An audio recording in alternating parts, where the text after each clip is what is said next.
Welcome to Ganapathi academy Kakinada YouTube channel. ఇప్పటివరకు ఎవరైనా ఈ యూట్యూబ్ ఛానల్ని సబ్స్క్రైబ్ చేసుకున్నట్లయితే సబ్స్క్రైబ్ చేసుకోండి. అదేవిధంగా బెల్ ఐకాన్ కూడా మీరు క్లిక్ చేసినట్లయితే ప్రతిరోజు కూడా మీకు ఈ వీడియోస్కు సంబంధించినటువంటి నోటిఫికేషన్స్ కూడా మీకు రావడం జరుగుతుంది. సో తప్పకుండా యూట్యూబ్ ఛానల్ని అదేవిధంగా ఈ టెలిగ్రామ్ గ్రూప్లో కూడా మీరు జాయిన్ అయినట్లయితే డైలీ కరెంట్ అఫైర్స్ను నోట్స్ రూపంలో మీకు అందించడం జరుగుతుంది. అథమెటిక్ క్లాసెస్ కూడా అవైల్ చేసుకోవడానికి ఆస్కారం ఉంటుంది. ఈ వీడియో క్లాస్ యందు ముఖ్యంగా ఈ గ్రూప్ 2 ఆంధ్రప్రదేశ్ అదేవిధంగా తెలంగాణకు సంబంధించి ఈ గ్రూప్ 2 అదేవిధంగా సబ్ ఇన్స్పెక్టర్స్ కానిస్టేబుల్స్కి సంబంధించినంత వరకు ఈ పర్యావరణము సుస్థిరాభివృద్ధి ఈ పర్యావరణం సుస్థిరాభివృద్ధి అంశాలు ముఖ్యంగా ఎస్ఐ కానిస్టేబుల్స్ కూడా ఉపయోగపడతాయి. సో దీనిలో చాలా కీలకమైనటువంటి అంశాలు అనేవి దీనిలో మనం నేర్చుకోవడానికి ఆస్కారం అనేది ఉంది. సో ఈ వీడియో క్లాస్ యందు మనం ఈ పర్యావరణము సుస్థిరాభివృద్ధి ఎన్విరాన్మెంట్ అదేవిధంగా సస్టైనబుల్ డెవలప్మెంట్కి సంబంధించి పరిచయం లేకపోతే introduction of environment and sustainable development గురించి కొన్ని అంశాలను క్లుప్తంగా పరిశీలిద్దాం. సో అయితే ఇక్కడ మనకి పర్యావరణము, ఈ పర్యావరణాన్ని ఇంగ్లీష్లో మనం ఎన్విరాన్మెంట్ అని పిలుస్తాం. ఈ ఎన్విరాన్మెంట్, సో ఈ పదం అనేది ముఖ్యంగా ఫ్రెంచ్ భాషా పదమైనటువంటి ఎన్విరాన్ అనేటువంటి ఫ్రెంచ్ భాషా పదం నుంచి రావటం జరిగింది ఎన్విరాన్మెంట్. సో ఎన్విరాన్ అనగా సో చుట్టూ లేదా ఆవరణము అనేటువంటి అర్థం వస్తుంది. చుట్టూ లేదా ఆవరణము, చుట్టూ గల ప్రదేశము లేకపోతే ఆవరణము అని మీనింగ్ వస్తుంది. సో ఇది ఒక ఫ్రెంచ్ భాషా పదంగా మనం గుర్తుపెట్టుకోవాలి. సో కావున ఇక్కడ ఈ పర్యావరణం అనేసరికి మనకి environment it has mainly 4 components. దీనిలో 4 రకాలైనటువంటి అంశాలు అనేవి ఉంటాయి. 1 అట్మాస్ఫియర్ అని పిలుస్తాం, 2 హైడ్రోస్ఫియర్ అని పిలుస్తాం, 3 లిథోస్ఫియర్ అని పిలుస్తాం, 4 బయోస్ఫియర్ అని పిలుస్తాం. అట్మాస్ఫియర్, సో దీన్ని జనరల్గా మనం వాతావరణము అని పిలుస్తాం. అదేవిధంగా హైడ్రోస్ఫియర్ జలావరణము అని పిలుస్తాం, లిథోస్ఫియర్ దీన్ని రాతి ఆవరణము అని పిలుస్తాం, బయోస్ఫియర్ దీన్ని జీవావరణము అని పిలుస్తాం. సో ఈ 4 కాంపోనెంట్స్తో కూడిందే మనకి ఈ పర్యావరణము. సో పర్యావరణం అనగా ఇంగ్లీష్లో ఎన్వైర్న్మెంట్ అని పిలుస్తాం. ఈ ఎన్వైర్న్మెంట్ అనే పదం ముఖ్యంగా ఫ్రెంచ్ భాషా పదమైనటువంటి ఎన్విరాన్ నుంచి రావడం జరిగింది. ఎన్విరాన్ అనగా చుట్టూ లేకపోతే ఆవరణము అనేటువంటి అర్థం వస్తుంది. అయితే ఇక్కడ మనకి ఈ పర్యావరణానికి సంబంధించి పర్యావరణ చట్టాలు అనేవి చాలా ఉన్నాయి. సో ప్రపంచ పర్యావరణ దినోత్సవాన్ని మనం జూన్ 5వ తారీఖున జరుపుకుంటాం. సో ఈ విధంగా మనం 1974 నుంచి ప్రతి సంవత్సరము కూడా జూన్ 5వ తారీఖుని ప్రపంచ పర్యావరణ దినోత్సవం వరల్డ్ ఎన్వైర్న్మెంట్ డేగా మనం జరుపుకుంటా ఉన్నాం. అయితే 1972లో మనకి స్టాక్హోమ్ కాన్ఫరెన్స్ అనేది జరిగింది. ఈ స్టాక్హోమ్ కాన్ఫరెన్స్లో ఈ విధంగా నిర్ణయించడం జరిగింది, ప్రపంచ పర్యావరణ దినోత్సవాన్ని జరుపుకోవాలని. 1974 నుంచి మనం ఈ జూన్ 5వ తారీఖుని ప్రపంచ పర్యావరణ దినోత్సవంగా జరుపుకుంటున్నాం. అలాగే మనకి ఎన్విరాన్మెంటల్ ప్రొటెక్షన్ యాక్ట్ EPA అని పిలుస్తాం. పర్యావరణ పరిరక్షణ చట్టం అనేది 1986లో చేయబడింది. అనేకమైనటువంటి చట్టాలు ఉన్నాయి ఈ పర్యావరణానికి సంబంధించి, జీవ వైవిధ్యానికి సంబంధించి, వన్యప్రాణి సంరక్షణకి సంబంధించి, అటవీ సంరక్షణ చట్టానికి సంబంధించి, అదేవిధంగా వాయు కాలుష్య నివారణ చట్టము, జల కాలుష్య నివారణ చట్టము, సో జీవ వైవిధ్య చట్టము, అనేకమైనటువంటి చట్టాలు అనేవి మనకి ఉన్నాయి. అందులో భాగంగా ఈ ఎన్విరాన్మెంట్ ప్రొటెక్షన్ యాక్ట్ అనేది 1986లో చేయబడ్డాన్ని గుర్తుంచుకోవాలి. సో ఇది జనరల్గా మనకి పర్యావరణం. ఈ పర్యావరణం అనేది it has mainly 4 components. 1 is atmosphere, second 1 is hydrosphere, third 1 is lithosphere, fourth 1 is biosphere. Atmosphere అంటే మనకు తెలుసు, the gaseous envelope on the earth. So భూమిపైన ఉన్నటువంటి ఈ వాయువులతో కూడినటువంటి పొరనే మనం జనరల్గా అట్మాస్ఫియర్ అని పిలుస్తాం. తిరిగి మళ్ళీ మనకి అట్మాస్ఫియర్లో లేయర్స్ ఉంటాయి. అట్మాస్ఫియర్లో పొరలు ఉంటాయి. వీటిలో మనకి ట్రోపోస్ఫియర్ అని, స్ట్రాటోస్ఫియర్ అని, మీసోస్ఫియర్ అని, నెక్స్ట్ థెర్మోస్ఫియర్ అని, ఐనోస్ఫియర్ అని, ఎగ్జోస్ఫియర్ అని కొన్ని పొరలు ఉంటాయి, వాతావరణ పొరలు ఉంటాయి. Once again troposphere, stratosphere, mesosphere, thermosphere, ionosphere, next exosphere అనేటువంటి కొన్ని పొరలు కూడా ఉండటాన్ని మనం గమనించాలి. కావున ఇక్కడ ఈ ఎన్విరాన్మెంట్ అనేటువంటి ఈ పర్యావరణాన్ని ఇంగ్లీష్లో ఎన్విరాన్మెంట్ అని పిలుస్తున్నాం. ఈ ఎన్విరాన్మెంట్ అనేటువంటి పదము ఎన్విరాన్ అనేటువంటి పదం నుంచి పుట్టడం జరిగింది. ఎన్విరాన్ అనేది ఫ్రెంచ్ భాష పదంగా గుర్తుపెట్టుకోవాలి. దాని అర్థము చుట్టూ లేకపోతే ఆవరణముగా గుర్తుపెట్టుకోవచ్చు. జూన్ 5 ప్రపంచ పర్యావరణ దినోత్సవంగా మనం జరుపుకుంటా ఉన్నాం. 1974 నుంచి ఈ దినోత్సవాన్ని మనం జరుపుకుంటా ఉన్నాం. స్టాక్హోమ్ కాన్ఫరెన్స్ అనేది 1972లో జరిగినట్టుగా గమనించాలి. దీంతో పాటు మనకి ఈ పర్యావరణ పరిరక్షణ చట్టం అనేది 1986లో చేయబడ్డాన్ని కూడా గమనించాలి. ఇది జనరల్గా మనకి ఈ పర్యావరణం, అందులో ఉన్నటువంటి కాంపోనెంట్స్. హైడ్రోస్ఫియర్ అనగానే జలావరణం. భూమి యొక్క సర్ఫేస్ మీద ఉన్నటువంటి మొత్తం వాటర్ అంతా కూడా హైడ్రోస్ఫియర్. నెక్స్ట్ అదేవిధంగా lithosphere, the solid part of the earth. దీనిలో మళ్ళీ మనకి తిరిగి లిథోస్ఫియర్లో మళ్ళీ మనకి తిరిగి ఒకటి క్రస్ట్ అని, 2 మ్యాంటిల్ అని, 3 కోర్ అనేటువంటి భాగాలు మనం గమనించవచ్చు లిథోస్ఫియర్. ఇక బయోస్ఫియర్లో ఈ 3 కాంపోనెంట్స్ కూడా ఉంటాయి. Biosphere is equal to atmosphere, hydrosphere, lithosphere. ఈ 3 కూడా these three areas are found in biosphere. ఇది పర్యావరణానికి సంబంధించినటువంటి క్లుప్తమైనటువంటి సమాచారం. నెక్స్ట్ ఆవరణ శాస్త్రము అంటే ఇకాలజీ అని పిలుస్తాం. ఇకాలజీ. ఈ ఇకాలజీ అనగా ఆవరణ శాస్త్రము. ఈ ఇకాలజీ అనేటువంటి పదము 2 గ్రీకు భాషా పదాల నుంచి రావడం జరిగింది. ఒకటి జనరల్గా దాన్ని ఆయికోస్ అని పిలుస్తాం. ఆయికోస్ అనగా హోమ్, లేదంటే ఇల్లు, లేకపోతే హ్యాబిటేషన్. హ్యాబిటేషన్ లేకపోతే ఇల్లు, హోమ్. ఇల్లు అనేటువంటి మీనింగ్ వస్తుంది. లాగోస్ అనగా అధ్యయనము, స్టడీ అనేటువంటి మీనింగ్ వస్తుంది.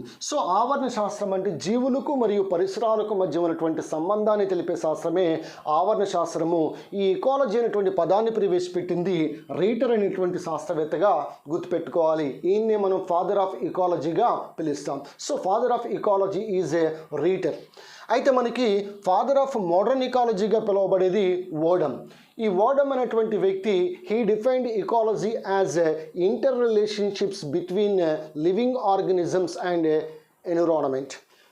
కాబట్టి పరిసరాలకి అదేవిధంగా జీవులకి మధ్య ఉన్నటువంటి ఈ అంతర సంబంధాలనే ఈ ఇకాలజీగా వర్ణించినటువంటి శాస్త్రవేత్త ఓడమ్గా గుర్తుపెట్టుకోవాలి.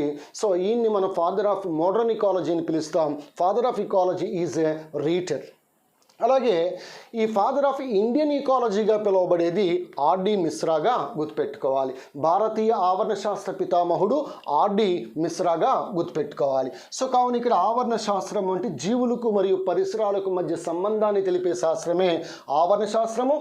ఇది 2 గ్రీకు పదాల నుంచి రావడం జరిగింది. ఆయికోస్ అనగా ఇల్లు, లాగోస్ అనగా అధ్యయనం అనేటువంటి అర్థము వస్తుంది. తిరిగి ఆవరణ శాస్త్రంలో మనకి 2 అంశాలు గుర్తుపెట్టుకోవాలి. ఒకటి అటికాలజీ, 2 సినికాలజీ. అటికాలజీ అనగా study of individual organisms in related to environment. ఇక్కడ మీనింగ్ ఏంటని అడిగితే అటికాలజీ అనగా సింపుల్గా చెప్పాలంటే దీన్ని జాతి జీవావరణ శాస్త్రం అని పిలుస్తాం. జాతి జీవావరణ శాస్త్రంగా పిలువబడేది అటికాలజీ. సమాజ జీవావరణ శాస్త్రంగా పిలువబడేది సినికాలజీ. అనగా ఇక్కడ గ్రూప్ ఆఫ్ ఆర్గనిజమ్స్ ఉంటాయి. Group of organisms and their relation to environment is called as a synecology. సింపుల్గా చెప్పాలంటే ఇది ఒక జాతి జీవులకు పరిసరాలకు మధ్య సంబంధాన్ని తెలిపే శాస్త్రము అటికాలజీ. అదేవిధంగా ఒక సమాజ జీవావరణ శాస్త్రం ఒక జాతి కాకుండా ఇక్కడ మనకి రకరకాలు అంటే మొక్కలు, జంతువులు ఇవన్నీ కూడా డిఫరెంట్ ఆర్గనిజమ్స్ ఉంటాయి. కావున study of different organisms in relation to environment is called as synecology. సమాజ జీవావరణ శాస్త్రము అని పిలుస్తాం. కాబట్టి సమాజంలో మనకి రకరకాల జనాభాలు ఉంటాయి. అందువల్ల జనాభా అనేది జాతుల చేత ఏర్పడడం సో మనం గమనించాలి. సో ఇక్కడ మీకు పూర్తిగా వివరించడం జరుగుతుంది. సింపుల్గా మీరు అటికాలజీ అనగా జాతి జీవావరణ శాస్త్రం, ఒక జాతి జీవులకు పరిసరాలకు మధ్య సంబంధం. అదేవిధంగా సమాజంలో ఉన్నటువంటి జీవులకు, కమ్యూనిటీలో ఉన్నటువంటి జీవులకు మరియు పరిసరాలకు మధ్య సంబంధమే సినికాలజీగా గుర్తుపెట్టుకోవాలి. ఇది ఆవరణ శాస్త్రం. నెక్స్ట్ ఆవరణ వ్యవస్థ, ఈకోసిస్టమ్. ఈ ఆవరణ వ్యవస్థ లేదా బయోసిస్టమ్ లేకపోతే ఈకోసిస్టమ్, ఈ ఈకోసిస్టమ్ ఏదైతే ఉందో దీనిలో మనకి 2 కాంపోనెంట్స్ ఉంటాయి. ఒకటి సజీవ కారకాలు, 2 నిర్జీవ కారకాలు. సజీవ కారకాలు అంటే బయోటిక్ కాంపోనెంట్స్ అని పిలుస్తాం. నిర్జీవ కారకాలు అంటే అబయోటిక్ సో కాంపోనెంట్స్ లేదా అబయోటిక్ ఫ్యాక్టర్స్ అని పిలుస్తాం. కాబట్టి బయోటిక్ ఫ్యాక్టర్స్, అబయోటిక్ ఫ్యాక్టర్స్. సజీవ కారకాలు అంటే తిరిగి మళ్ళీ మనకి ఉత్పత్తిదారులు, వినియోగదారులు, విచ్ఛిన్నకారులు. నెక్స్ట్ నిర్జీవ కారకాలు అంటే వీటిలో ప్రాణం ఉండదు. సో ఫర్ ఎగ్జాంపుల్ మనం కాంతి కానీ, ఉష్ణోగ్రత కానీ, సో పీడనము కానీ, వాటర్ కానీ ఇలాంటివన్నీ కూడా నిర్జీవ కారకాలు అని పిలుస్తాం. ఈ రెండింటి మధ్య జరిగినటువంటి ఒక రకమైనటువంటి అంతర చర్యల ఫలితమే మనకి ఏర్పడే ఆవరణ వ్యవస్థ, ఈకోసిస్టమ్. ఈ ఈకోసిస్టమ్ అనే భావన, ఈ ఈకోసిస్టమ్ అనే పదాన్ని ప్రవేశపెట్టింది ఏజీ టాన్సలేగా గుర్తుపెట్టుకోవాలి. A G Tansley. కావున ecosystem equal to biotic factors and abiotic factors. సజీవ కారకాలు మరియు నిర్జీవ కారకాలు వాటి మధ్య జరిగే అంతర చర్యల ఫలితమే మనకి ఆవరణ వ్యవస్థ. The term ecosystem was coined by A.G. Tonsley or the concept of ecosystem was given by A.G. Tonsley. Next flora అంటే ఈ భూమండలంపై ఉన్నటువంటి అన్ని రకాల మొక్కలను కలిపి ఫ్లోరా అంటాం. Flora the term indicates plants. Next fauna అంటే ఈ భూమండలంపై ఉన్న అన్ని రకాల జంతువులను మనం ఫానా అంటాం. The term fauna indicates animals.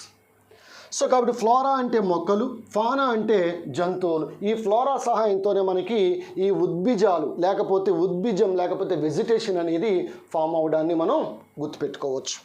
Next biomass అంటే జీవద్రవ్యరాశి అని పిలుస్తాం. మొక్కలు కానీ మొక్కలు కానీ సో వాటి యొక్క పొడి బరువును మనం జనరల్గా dry weight of organisms is called as biomass. ఉదాహరణకి మొక్కల పొడి బరువు, జంతువుల యొక్క పొడి బరువు. సో ఉదాహరణకి మానవ శరీర పొడి బరువులో ఎక్కువగా ఉండే మూలకం కార్బన్, మానవ శరీరంలో ఎక్కువగా ఉండే మూలకం ఆక్సిజన్. సో ఈ విధంగా మనం తీసుకునే పొడి బరువు అని పిలుస్తాం. సో మొత్తం ఈ భూమండలంపై ఉన్నటువంటి అన్ని రకాల మొక్కలు, అన్ని రకాల జంతువుల యొక్క జీవద్రవ్యరాశి లెక్కిస్తే దాదాపుగా మనకి 5 × 10⁻12 టన్నులు, అంటే అన్ని టన్నుల సో పొడి బరువును మనం పొందటానికి ఆస్కారం ఉంది. కావున బయోమాస్ అంటే జీవ ద్రవ్యరాశి అని పిలుస్తాం. సో దీన్ని ఇంకా మీకు క్లియర్గా సంఖ్యా పిరమిడ్, శక్తి పిరమిడ్, బయోమాస్ పిరమిడ్లు అని వస్తాయి. ఇకలాజికల్ పిరమిడ్లు అంటాం. చార్లెస్ ఎల్టన్ అనే శాస్త్రవేత్త ఆ కాన్సెప్ట్ తీసుకురావడం జరిగింది.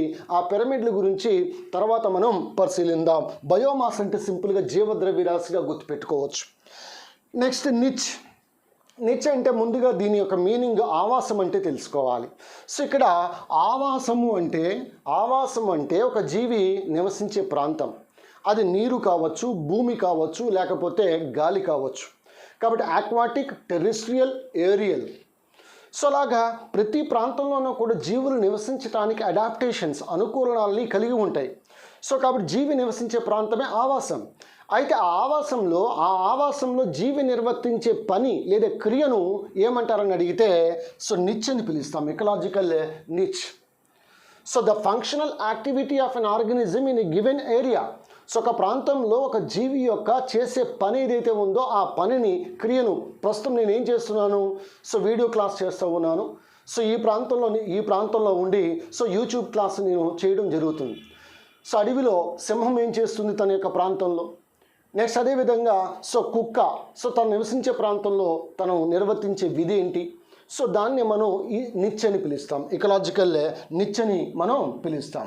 సో కాబట్టి the functional activity of an organism in a given area, so దాన్నే మనం నిచ్ అని పిలుస్తాం. కాబట్టి తన ఆవాసంలో జీవి తన ఆవాసంలో నివసించేటప్పుడు అది చేసే ఫంక్షన్ లేదా క్రియనే మనం నిచ్ అని పిలుస్తాం. Ecological niche.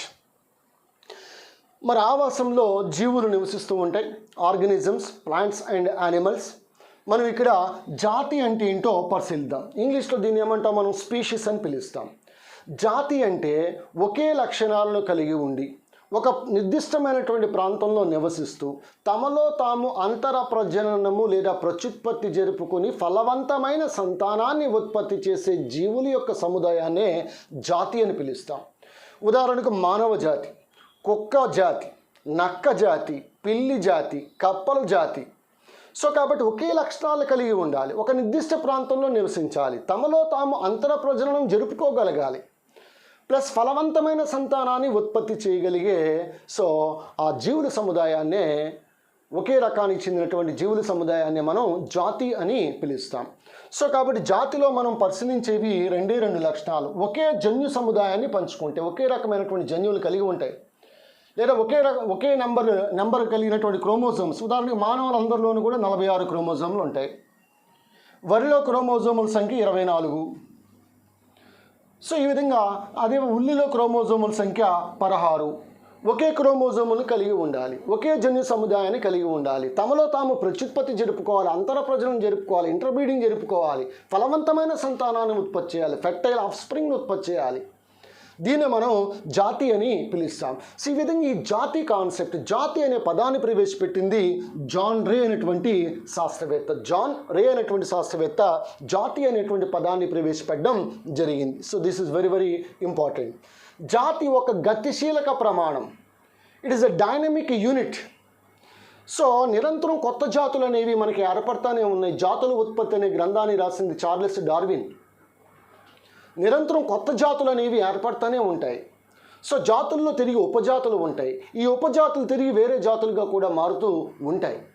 కాబట్టి జాతి అనేది ఒక డైనమిక్ యూనిట్, గతిశీలక ప్రమాణం. సో ఎవల్యూషన్ మనకి జరుగుతూనే ఉంది.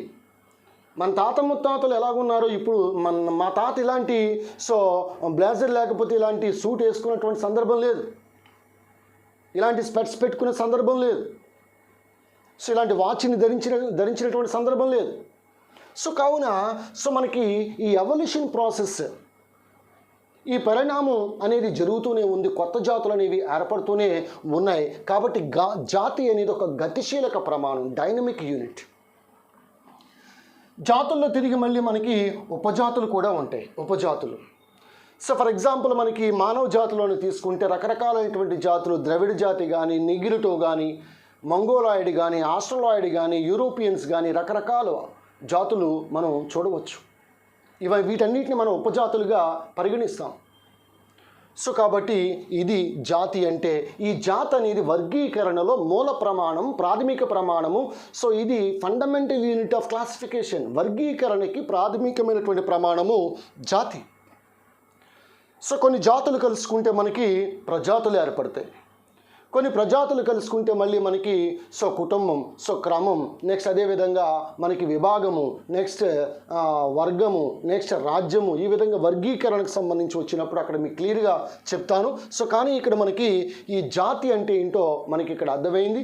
జాతి అంటే ఒకే రకమైన జన్యు సముదాయాన్ని కలిగి ఉండి, ఒకే లక్షణాలను కలిగి ఉండి, ఒక నిర్దిష్ట ప్రాంతంలో నివసిస్తూ తమలో తాము అంతర ప్రజననం లేదా ప్రత్యుత్పత్తి జరుపుకుని ఫలవంతమైన సంతానాన్ని ఉత్పత్తి చేసే ఒకే రకమైనటువంటి జీవుల సముదాయాన్ని జాతి అని పిలుస్తాం. నెక్స్ట్ జనాభా. వివిధ జాతులు కలిసి మనకి జనాభా ఏర్పడుతుంది. వివిధ జాతులు కలిసి మనకి జనాభా ఏర్పడుతుంది అంటే ఇక్కడ జనరల్గా వివిధ జాతులు అంటే ఒక జాతికి చెందినటువంటి జీవులన్నీ కలిసి ఒక ప్రాంతంలో నివసిస్తే దాన్ని మనం జనాభా అంటాం. వివిధ జనాభాలు కలిస్తే మనకి జీవ సమాజం లేదా కమ్యూనిటీ లేదా సముదాయం అని పిలుస్తాం. కప్పలన్నీ ఒక జనాభా, మానవులందరూ ఒక జనాభా, పాములన్నీ కలిసి ఒక జనాభా, కీటకాలన్నీ కలిసి ఒక జనాభా, కుక్కలన్నీ కలిసి ఒక జనాభా. కాబట్టి ఒకే జాతికి చెందిన జీవులు ఒక ప్రదేశంలో నివసిస్తున్నట్లయితే వాటన్నిటిని కలిపి మనం జనాభాగా మనం పిలుస్తాం. వివిధ రకాల జనాభాలు కలిసి మనకి సముదాయం లేదా సమాజం లేదా కమ్యూనిటీ ఏర్పడుతుంది. వివిధ సముదాయాలు లేదా వివిధ సమాజాలు కలిసి బయోమ్ ఏర్పడుతుంది. బయోమ్ అనేది it is a large naturally occurring area. It is a large naturally occurring area or community of flora and fauna in a given natural habitat. ఒక సహజ సిద్ధమైనటువంటి ఆవాసంలో ఒక పెద్ద సమాజం లేదా వివిధ రకాల సమాజాలన్నీ కలిసి ఏర్పడేదే మనకి బయోమ్గా చెప్పుకుంటాం. కాబట్టి వివిధ సమాజాల కలయిక వల్ల బయోమ్ అనేది ఏర్పడుతుంది. ఉదాహరణకి బయోమ్ అనగానే మనకి కొన్ని ఎగ్జాంపుల్స్ చెప్పొచ్చు. టండ్రా ప్రాంతం, బాగా మంచు ప్రాంతము టండ్రా. ఆల్పైన్ ప్రాంతము ఆల్పైన్. టైగా ప్రాంతము టైగా.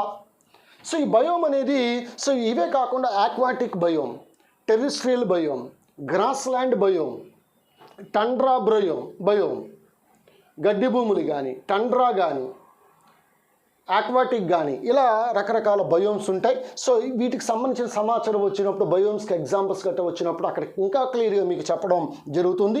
ప్రస్తుతం అయితే వివిధ సమాజాలు కలిసి బయోమ్ ఏర్పడుతుంది. వివిధ బయోములన్నీ కలిసి మనకి బయోస్పియర్ ఏర్పడుతుంది. It is a spear of life. మొత్తం ఈ జీవగోళం బయోస్పియర్ లేదా ఈకోస్పియర్ అని పిలుస్తాం, జీవావరణము అని పిలుస్తాం.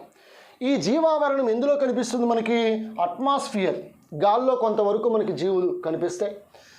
హైడ్రోస్పియర్, నీటిలో కొంతవరకు జీవులు కనిపిస్తాయి. నెక్స్ట్ లిథోస్పియర్, మట్టిలో కూడా కొంతవరకు మనకి జీవులు కనిపిస్తాయి, ఆర్గానిజమ్స్. కాబట్టి బయోస్పియర్ అనేది ఈ ఎర్త్ యొక్క సర్ఫేస్ నుంచి కొన్ని మీటర్ల పైకి, అదేవిధంగా ఎర్త్ లోపలికి కొన్ని మీటర్ల లోపలికి మనకి ఈ బయోస్పియర్ అనేది కనిపిస్తుంది. జీవావరణము అని పిలుస్తాం, జీవావరణం. సో కావున ఆవాసము అనగా జీవి నివసించే ప్రాంతము. నెక్స్ట్ జాతి అంటే మీనింగ్ చెప్పుకున్నాం. జనాభా అంటే ఒకే జాతికి చెందినటువంటి జీవుల సముదాయం ఒక ప్రాంతంలో నివసిస్తే దాన్ని జనాభా అని పిలుస్తాం. వివిధ రకాల జనాభాలు కలిస్తే సమాజం ఏర్పడుతుంది, సముదాయం, కమ్యూనిటీ. వివిధ సమాజాలు కలుసుకుని మనకి బయోమ్ ఏర్పడుతుంది. ఈ బయోమ్లన్నీ కలుసుకుని బయోస్పియర్, స్పియర్ ఆఫ్ లైఫ్, ఈకోస్పియర్, జీవావరణం అనేది మనకి ఏర్పడుతుంది. అలాగే మనకి సుస్థిర అభివృద్ధి, సస్టైనబుల్ డెవలప్మెంట్. ఏంటి దీని యొక్క మీనింగ్ ఏంటంటే, సహజ వనరులు క్షీణించిపోకుండా ఆర్థికాభివృద్ధి జరపడాన్ని మనం సుస్థిరాభివృద్ధి అంటాం. ఈ న్యాచురల్ రిసోర్సెస్ డిప్లీట్ అవ్వకుండా ఎకనామిక్ డెవలప్మెంట్ జరిగితే దాన్ని, కాన్స్టెంట్గా జరిగితే దాన్ని సుస్థిరాభివృద్ధి అని పిలుస్తాం. ఫాదర్ ఆఫ్ సస్టైనబుల్ డెవలప్మెంట్గా పిలిచినటువంటి వ్యక్తి Nikola Tesla. Father of sustainable డెవలప్మెంట్గా పిలువబడే వ్యక్తి నికోలా టెస్లా అనేటువంటి వ్యక్తి.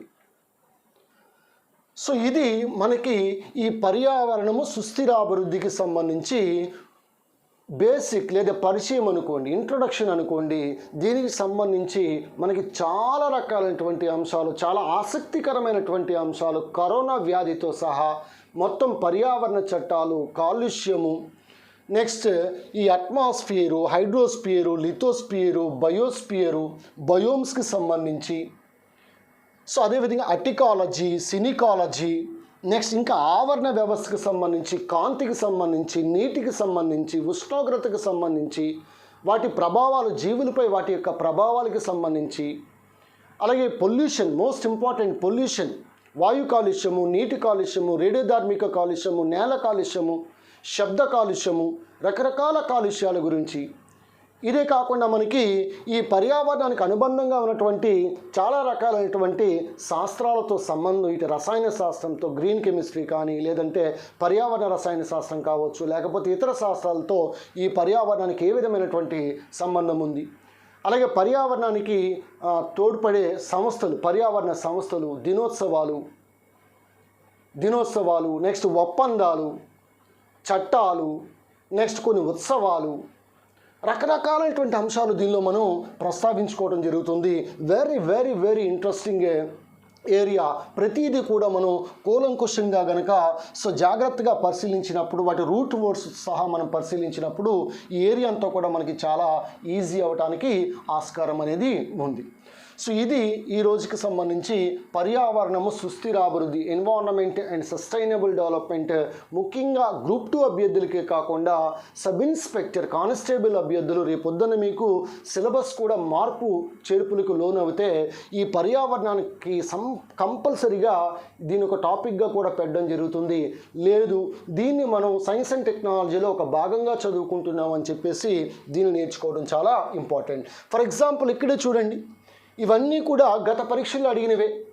The term ecology was coined by Reiter, father of ecology Reiter, again father of Indian ecology RD Mishra. Who is Odum? Odum అనేది ఒక పర్యావరణ శాస్త్రవేత్త. ఓడమ్ అనేవాడు. According to Odum, ecology is defined as study of living organisms or interrelationship between living organisms or interrelationships with ఎన్విరాన్మెంట్గా మనం చెప్పుకుంటూ ఉన్నాం ఓడంకి సంబంధించి. Study of inter relationships of organisms with environment, దాన్ని మనం జనరల్గా ఓడం యొక్క డెఫినేషన్గా చెప్పుకుంటున్నాం. ఏజీ టాన్స్లే ఈయన కాన్సెప్ట్ ఆఫ్ ఈకోసిస్టమ్ అనే పదాన్ని ప్రవేశపెట్టాడు, ఆవరణ వ్యవస్థ అనే పదాన్ని ప్రవేశపెట్టాడు. దీనిలో మళ్ళీ సహజ ఆవరణ వ్యవస్థ, కృత్రిమ ఆవరణ వ్యవస్థ. ఉదాహరణ ఎక్వేరియం తీసుకోండి, కృత్రిమ ఆవరణ వ్యవస్థ ఆర్టిఫిషియల్ ఈకోసిస్టమ్.